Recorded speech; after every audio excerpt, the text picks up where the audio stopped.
Hello and welcome to the Hill and Ponton Veterans Video Blog. My name is Matthew Hill. I'm Carol Ponton. And today we want to talk to you about unemployability claims and C&P exams for those claims for when a veteran has multiple service-connected disabilities and the veteran is claiming that all of those disabilities lead to unemployability. I consider this scenario to be a crack in the system. And here's what I mean by that. When a veteran has, let's say, a back problem, migraines, and a PTSD, okay, and he says, I can't work because of these three, and the combo rating there is 80%. The VA will send the veteran to three different exams: a psych exam for the PTSD, a neurological exam for the migraines, and then an orthopedic exam for the back. And each exam will talk about the veteran's Single disability. Single disability, right, and the functional impairment that has. So the back examiner will say, okay, the veteran can't stand at all or can't walk, but he could do sedentary work. And then the migraine examiner might say, well, he has to be prostrate and has to lie down at least once a week, so as long as an employer will give that benefit, then he could work. And then the PTSD examiner will say, well, he doesn't get along with people too well, so as long as he's working by himself off somewhere, he's fine. But what's the problem? You add it all together and no one's going to employ him. But the VA never does that. They never put it all together, which is the rule, is what they're supposed to do. Right. There's no opinion that reconciles all of those. And a lot of times we just see veterans get denied. The rating decision will say, well, this doctor said you could work sitting down. This doctor said that as long as you could lay down every once in a while, you're fine. And this other doctor said as long as you weren't with people, you're okay. I've seen veterans with a 90% combined rating for 30 years trying to get 100%.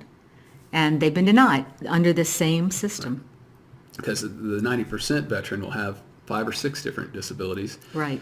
And the VA, in a way, can divide and conquer. Frankly, the irony is, if a veteran only has one disability, it's almost easier, like PTSD. If they're at 70% and the VA says, well, he does have anger problems and he can't really be around people, the VA has to answer the question, does that keep him from working? But having these multiple disabilities and multiple exams, it gives them an out.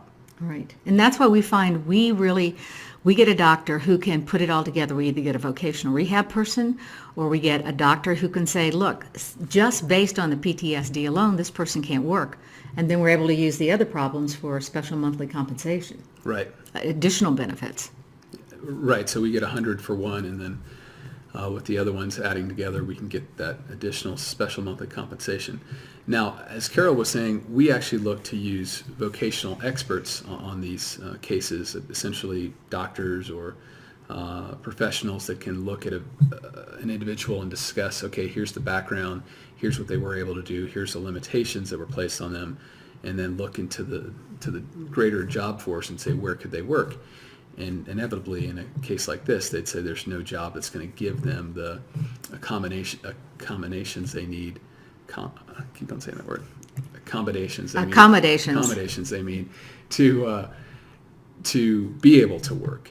And we're professionals. We're able to find other professionals, but getting a vocational expert for your case might not be easy.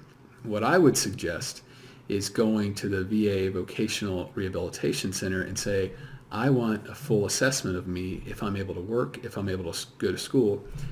I've gotten great opinions from them where they come back and say, look, we tried to put this veteran in school and he couldn't do it because of his service-connected disabilities.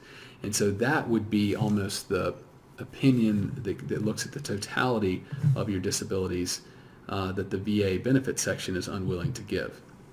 2 cautions. First of all, this report from the vocational expert that you've gone to rehabilitation person through the VA, it's not going to be in your VA file. They wouldn't put it there. Right. It absolutely is not there, and it's not going to be there unless you put it in there.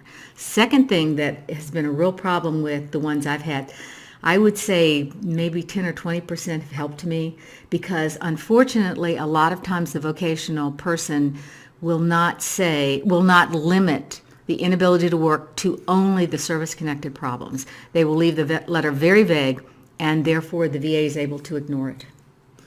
Yeah, it's definitely not perfect. So you need to watch it. I've had a lot of veterans say, I've got just what we need. They say I can't work. And when you look at it, the person will list a lot of the problems that the veteran has, and many of which are not service-connected, and say, because of these problems, you can't work. And that's not going to help you. It's not. I mean, again, in theory, Yeah. the VA is only supposed to consider the service-connected disabilities from that letter, but as Carol said, they can screw that up too. So this is just something to watch out for. If you have multiple disabilities that are service-connected and you can't work because of them, they probably are going to send you to a bunch of different doctors on this. For And CMP exams. and you just need to make sure if you don't get back what you feel the correct answer is, you appeal, because the higher you get in the appellate chain, the more likely you are to get a decision maker who really understands how this all comes together. If you're not working and you have a rating, a combined rating or a single rating of 60% or more, please don't give up. Please get somebody who can help you with this, because I see so many veterans, Matt, that literally, I mean 30, 20, 25 years, they've had this combination and they still don't get 100%. And that's not fair, because if you know the difference between 80% and 100%, it's significant. It's a lot of money. It is. All right, well, that's it for this edition to the Veterans Video Blog. Thanks for joining us, and we will see you next time.